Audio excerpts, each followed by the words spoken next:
All right, so we're picking up at this last part of 10, so the last video wasn't so long, but this last one deals with locomotion, so with movement, and it refers to active movement of an organism or object using the muscles and the skeleton. So it's this actual movement is the second largest consumer of energy of ATP because you have to overcome the force of gravity and the force of friction or that resistance. And in order to do that, we use our skeletal system. Um, and it's made up of, it can be made up of bones, like in starfish. Well, starfish don't really, they don't have bones. But fish, bony fish, amphibians, reptiles, birds, mammals, or you can have skeletons made of uh, water pressure.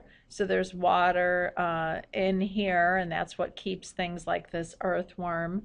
Um, uh, I mean, they have other structures in here that for support, but and then they can have an exoskeleton, which is on the outside, so this hard shell. So you have arthropods, insects, and like crabs and things like that have this hard shell that, like if you step on them, they crunch. That's nice. All right. So the locomotion is accomplished through the use of muscles, and those muscles are skeletal muscles, and they can be striated, um, and the muscles of your heart are cardiac muscles, and the muscle cells all run in the same direction, so you can see they all go in the same direction, and that gives them greater strength for pulling. Remember, muscles don't push, they pull. They'll pull on the skeleton. Now, and then we have the difference between voluntary and involuntary. Involuntary, we don't think about it, and voluntary, you have to think about it. So involuntary, digestive tract, your heart, things like that, and we can't control it, but voluntary we do. All right, so and then the different types of environment that deal with locomotion, because you have different things that go on. So in the water, you have swimming or floating going on, and there's very little gravity to overcome because of the buoyancy, but a lot of friction. So having this fusiform body shape, this torpedo shape, lessens that friction. So you won't see a lot of things hanging off that'll produce a drag because it makes that organism easier to move throughout that very friction-filled environment. Where being on land, there's a lot of gravity to overcome, but very little friction. It's really basically air resistance, and so they have these very strong muscular limbs in order to overcome the impact of that gravity. And then as far as flying in the air, flying or gliding, there is a lot of gravity to overcome and the friction from air resistance. So lots of energy to be consumed in order to overcome this. All right, so let's move from that last part and let's move on to 11, and let's get through this circulatory and the immune system. So the circulatory, I got it, is responsible for connecting all the cells of this whole organism, and it distributes nutrients, oxygen, hormones, and functions in waste retrieval. So it circulates all the important things throughout the body. So parts of it, you can have an open circulatory system or a closed one. So in things like the grasshopper, you have this open system, and then a closed one that you have this circular kind of, it just recycles.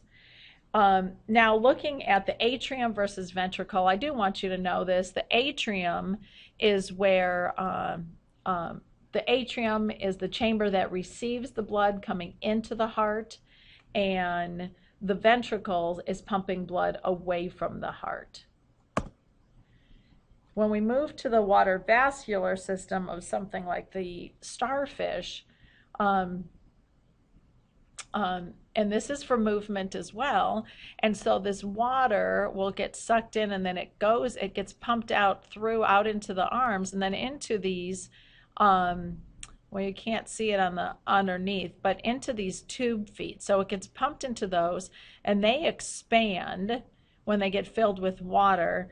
And then when they retract, it's kind of like a suction system, a dramatic, not kind of, it is a suction system and it's dramatic as to the strength of these.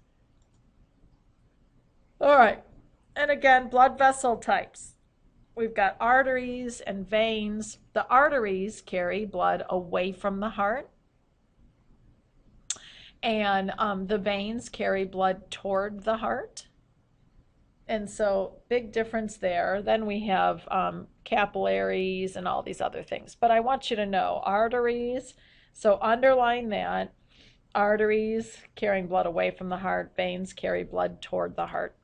And then looking at where is the blood. So while we're digesting food, the blood is mainly in this digestive organ. So, you know, you've heard the saying that when you're swimming, the blood, that you shouldn't go swimming right after you eat. And that's why, because your blood is mainly working right there in the in your stomach and in the stomach muscles, sorry. So it's not in the other muscles in order to be able to swim. And so it's just in those muscles, and so you can end up cramping as a result. And during exercise, then the blood is mainly in the muscles and the skin and not in the digestive organs. So it does move. The blood cell types, we have erythrocytes, leukocytes, and platelets. The erythrocytes are the red blood cells. Leuco, of course, means white. Those are the white blood cells. That's for defense and immunity. I'd like for you to underline erythrocytes, transport oxygen. That's your red blood cell.